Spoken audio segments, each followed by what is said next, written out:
అక్రమ కట్టడాలు ఎక్కడున్నా ఇప్పుడు కూల్చేస్తామని చెప్పేసి హైడ్రా పెద్ద హడావిడి చేస్తుంది. హైడ్రా హడావిడి గురించి మనతో మాట్లాడడానికి సామాజిక కార్యకర్త బక్కా జెడ్సన్ ఉన్నారు. అన్న ఏంటి హైడ్రా ఓన్లీ ప్రతిపక్షాల మీదనేనా లేకపోతే ఏంటి అసలు హైడ్రా ఉద్దేశం ఏంటి అసలు? బ్రదర్, నాకు ఎవరైతే రంగనాథ్ గారు ఉన్నారో అధికారి, ఆయన మీద నమ్మకం ఉంది. ఆయన మీద ఏం అనుమానం లేదు. ఆయన మంచి ఆఫీసరు. ఆయన ఖచ్చితంగా ఈ ప్రక్రియలో ముందుకు పోవాలన్న ఉద్దేశం ఆయనకు ఉన్నది. ఎందుకంటే వాస్తవానికి ఇక్కడ ఉన్నది 850 చెరువులు. నేను ఒక చెరువు మీద నిత్యం ఒక చెరువు పట్టి దానిపైన నేను హైకోర్టులో పిటిషన్ దాన్ని డెమాలిష్ చేయమని ఆర్డర్ కూడా తీసుకొచ్చినటువంటి వ్యక్తిని. ఈరోజు ఈ నీళ్లు ఏవైతే వర్షం పడ్డాయి, అధిక వర్షం పడ్డప్పుడు పోవడానికి నిజాం సర్కార్ ఉన్నప్పుడే అండర్ గ్రౌండ్ డ్రైనేజ్ కట్టి గొలుసు కట్టి చెరువులు కట్టిండ్రు. ఇది మునిగితే అది మునిగితే అది మునిగితే అది. కానీ దాని తర్వాత వచ్చిన ప్రభుత్వాల వల్ల ఈరోజు ఒక్కొక్క చెరువులు మూసుకుంటూ పోయి ఈరోజు పెద్ద పెద్ద చెరువులు. ఈరోజు మనం ఇక్కడ చూస్తే అంబర్పేటలో ఉన్న బతుకమ్మ కుంట ఆ చెరువు కదా, అది అక్కడ నిర్మాణాలు జరగలేదా? ఈరోజు మై హోమ్స్ భూజా కట్టింది, అది కాదా? అయితే గత ప్రభుత్వంలో జరిగినప్పుడు మెయిన్గా జరిగింది ఏంటంటే ఇక చర్చ మొత్తం తీయాలంటే టీడీఆర్ రైట్ తీయాలి, ట్రాన్స్ఫరబుల్ రైట్స్ ప్రొటెక్షన్ అని చెప్పి ఉన్నది. అది ట్రాన్స్ఫరబుల్ డెవలప్మెంట్ రైట్స్ అంటే ఇది ఏందనంటే నా జాగా చెరువు కిందికో రోడ్డు కిందికో ఇంత పోతే నాకు ఒక సర్టిఫికేట్ ఇస్తారు. అట్లా దాదాపు కొన్ని వేల అప్లికేషన్లు టీడీఆర్లు జిహెచ్ఎంసీ అక్రమంగా చేస్తుంది. దీనివల్ల ఏందనంటే వాళ్ళు వెళ్ళిపోయి నాకు దీని కింద డబ్బులు రావన్నానో లేకుంటే నిర్మాణం చేస్తామో డైరెక్ట్ పోతే రారు. త్రూ బిల్డర్స్, కొంతమంది మై హోమ్స్ బిల్డర్స్, అటువంటి కొన్ని బిల్డర్స్ ఉంటాయి, వంశీరామ్ బిల్డర్స్, వాళ్ళ త్రూ పోతేనే అది ఇస్తారు. దానివల్ల ఏంటంటే +2+3 అంటే హై రైజ్ అపార్ట్మెంట్స్ కడుతుండ్రు కదా, అలా అక్రమంగా దీన్ని అడ్డం పెట్టుకొని 3-4 అంతస్తులు వాళ్ళు కడతా ఉంటారు. ఈరోజు మనం గమనిస్తే మీరు వంశీరామ్ బిల్డర్స్ ఏ చెరువులో కట్టినాం కానీ, వాసవి బిల్డర్స్ పలానా చెరువులో కట్టినని కానీ, లేకుంటే ఇంకొక చెరువుల ఏది భుజా ఉన్నది అది ప్రభుత్వ స్థలము, ప్రభుత్వ కుంటారు, ప్రభుత్వ చెరువులే. ఇట్లా నువ్వు పెద్ద పెద్ద హైరైజ్ అపార్ట్మెంట్స్ చూసినా 100% ఆఫ్ చెరువులలోనే కట్టినాయి.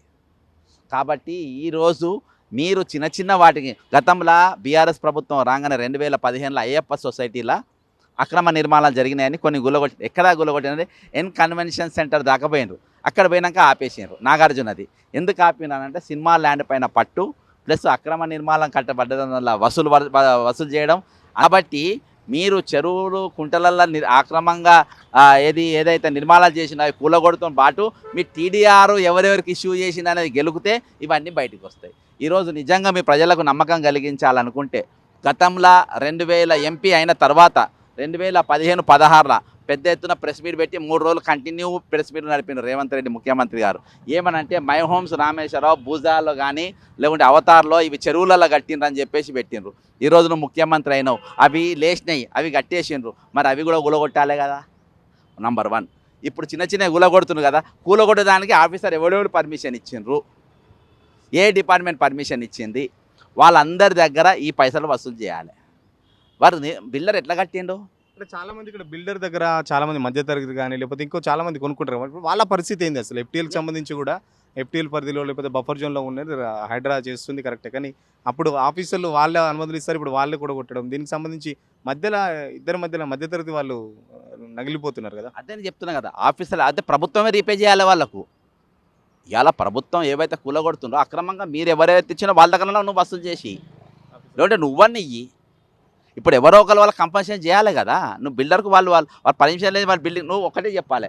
ఈరోజు ప్రభుత్వము హైడ్రా డిపార్ట్మెంట్ వాళ్ళు ఒకటే చెప్పాలి, మీరు ఆపరేషన్ హైడ్రాలో మీరు ఒకటే చెప్పాలి. ఈరోజు దానికి పర్మిషన్ ఉందా లేదా, ఎవరెవరు పర్మిషన్ ఇచ్చిండ్రు, ఎట్లా పర్మిషన్ ఇచ్చిండ్రు, వాళ్ళ దగ్గర మీరు రికవరీ చేయాలి, లేకుంటే ఆ డిపార్ట్మెంట్లోకి వెళ్ళి రికవరీ చేయాలి, లేకుంటే ప్రభుత్వం అన్న వాళ్ళకి కంపన్సేషన్ చేయాలి. నేను కూలగొట్టి గమ్మునుంటా అంటే ఎట్లా?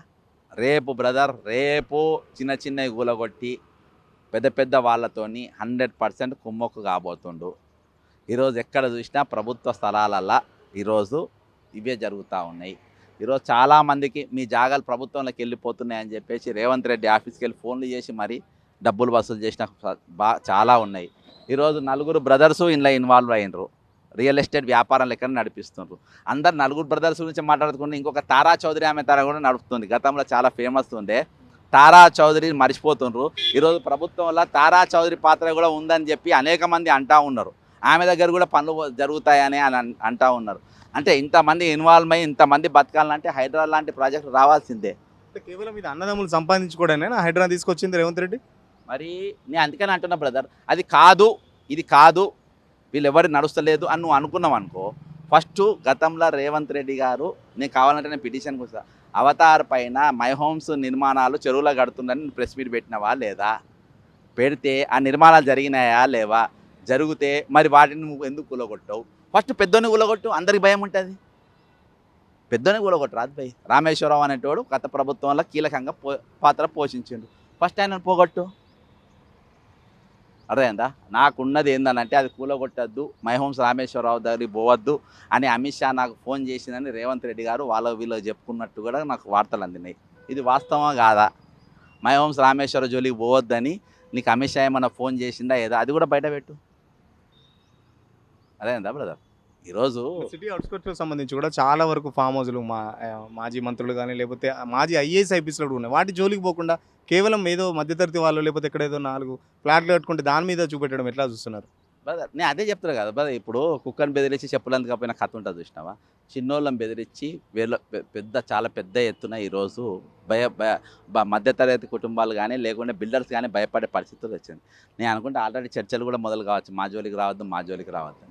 కాబట్టి ఇది మీరు నిజంగా మీరు చేయాలనుకుంటే మీరు పెద్దోనితో కూడా మొదలు పెట్టండి. ఇది ఒక చిన్నది కాదు, ఇది ఒక పెద్ద తేనె తట్ట. నువ్వు ఎంతమంది ఆఫీసర్ని సస్పెండ్ చేసినావు ఇలా? నువ్వు ఏసీబీలో రోజుకొకరి మీద రైడ్ అవుతున్నాయి కదా. ఈరోజు ధరణిలో ఉన్న ఎంతమంది రైడ్ ఇదైనరు, ధరణి భూములలో ఎన్ని భూములలో ఇవి కట్టినరు. ఇది చాలా పెద్ద ఆపరేషన్ బ్రదర్. ఇప్పుడు రంగారెడ్డి జిల్లాలో ఎన్ని ఫైల్స్ పొంగిలేటి శ్రీనివాసరెడ్డి గారి తమ్ముని దగ్గర ఉన్నాయి ధరణికి సంబంధించినటువంటి. నువ్వు పేరు మార్చినావు, ఇవాళ దాకా విధానాలు మారలేదు, దాంట్లో రూల్స్ అండ్ రెగ్యులేషన్స్ ఏం రాలే. ధరణి అనేది కొనసాగుతుంది, టైటిల్ మారింది అంతే. కాబట్టి ఇందులో కూడా ఎందుకంటే నేను టీడీఆర్లో నేను పేపర్లు వేసిన బ్రదర్, అక్రమ నిర్మాణాలపైన నేను అనేకమైన డాక్యుమెంట్స్ ఇచ్చిన, టీడీఆర్ పైన నేను ఈడీలో కూడా నేను కంప్లైంట్లు ఇచ్చిన, కొన్ని వేల కోట్ల ట్రాన్సాక్షన్స్ ఇలా జరిగినాయని చెప్పేసి. కాబట్టి అక్కడికి వెళ్ళి చర్చ రావాలంటే, హైడ్రా సక్సెస్ కావాలంటే నీవు చెరువు కుంటలతో సర్వేలతో సహా ఈరోజు సుప్రీంకోర్టే హైకోర్టు ఒక జడ్జిమెంటు రాష్ట్రంలో ఉన్న అన్ని చెరువుల పైన నాకు డేటా నా ముందు పెట్టమన్నది. కానీ ఒక సందర్భంలో అప్పుడున్న అడ్వకేట్ జనరల్ వాదించడం వల్ల అమ్మో ఇంత పెద్దదా అయితే హైదరాబాద్ వరకు చాలని చెప్పి హైదరాబాద్లో ఉన్న చెరువులన్నిటిపైన హైకోర్టు అడిగింది డేటా. అందులో మాకు సంబంధించిన వాళ్ళు కేసు వేసినప్పుడు. ఇప్పటికీ హైడ్రాకి సంబంధించి కూడా మొన్ననే చూసినట్టున్నాను. గతంలో అంటే దాను నాగేందర్ ఖైరతాబాద్ ఎమ్మెల్యే కూడా బెదిరించడం జరిగింది. నువ్వు హైడ్రా ఎట్లా ఇస్తావు, నేను లోకల్ అని చెప్పేసి ఇక్కడ కూల్చొద్దని కూడా రంగనాథ్కు వార్నింగ్ ఇవ్వడం కూడా జరిగింది. ఈరోజు బ్రదర్ ఆయన వచ్చిందే వీటి కోసం. ఆయన అక్రమ నిర్మాణం, అక్రమ లేఅవుట్లు, దందాలు ఇవన్నీ జరుగుతాయి. ఖచ్చితంగా ఇది క్రమబద్ధీకరణ జరగాలి. కానీ మధ్యతరగతి నష్టపోకుండా నువ్వు చేయాలి. మధ్యతరగతి కంపెన్సేషన్ ఇవ్వాల్సిన అవసరం ఉంది.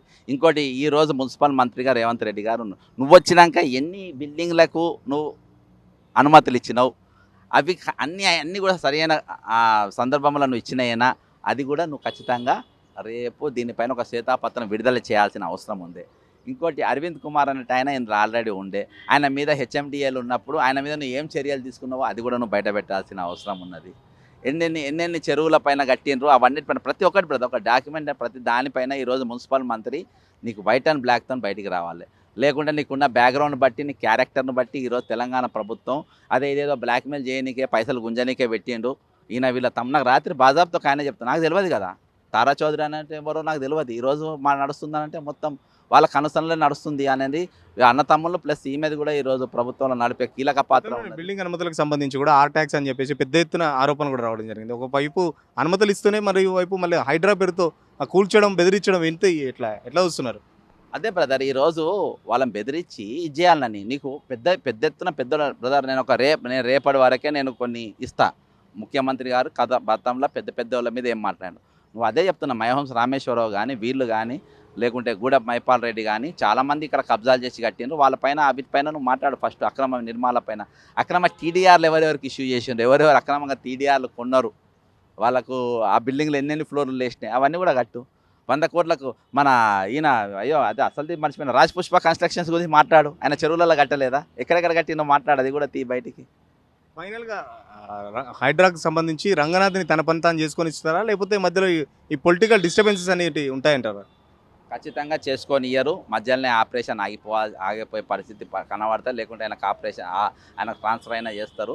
ఖచ్చితంగా కిందికెళ్ళి మీద దాకా ఉండాలి దీని ప్రక్రియ అనేది. నేను ఖచ్చితంగా రేపటి దినాన రేపో ఎల్లుండో నేను రంగనాథ్ గారిని కూడా పర్సనల్‌గా కలిసి ఇంకా ఎక్కడెక్కడ జరిగినాయి అనేది పూర్తిగా పెద్ద లెవెల్ ఇస్తా.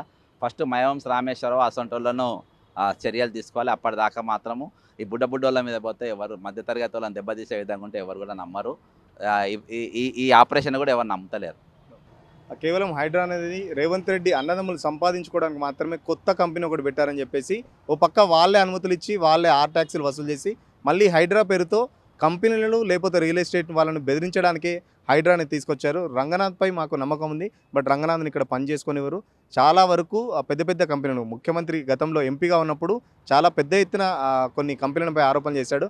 ఆ కంపెనీలకు జోలికి పోకుండా కేవలం ఆ మధ్యతరగతి కింది స్థాయి వాళ్ళకు ఏదో చిన్న చిన్న అపార్ట్మెంట్లు కట్టుకుంటే రోడ్ల మీద వాటిని మాత్రమే ఇక్కడ కూలగొట్టే ప్రయత్నం చేస్తున్నారు. ఇప్పటికైనా రంగనాథ్ దీనిపై స్పందించాలని చెప్పేసి ముఖ్యమంత్రి రేవంత్ రెడ్డి కూడా పెద్ద ఎత్తున కన్స్ట్రక్షన్ కంపెనీలపై చర్యలు తీసుకోవాలి, కానీ చిన్న చిన్న వాటి జోలికి పోద్దని చెప్పేసి ఒకవేళ పోయిన వాటికి సంబంధించి వాళ్ళకి కంపెన్సేషన్ ఇస్తూ వాళ్ళకి సంబంధించి వాటిపై చర్యలు తీసుకోవాలని చెప్పేసి బక్కా జెట్సన్ చెప్తున్నారు. కెమెరా పర్సన్ మహేష్తో సురేష్, సిగ్నల్ టీవీ, హైదరాబాద్.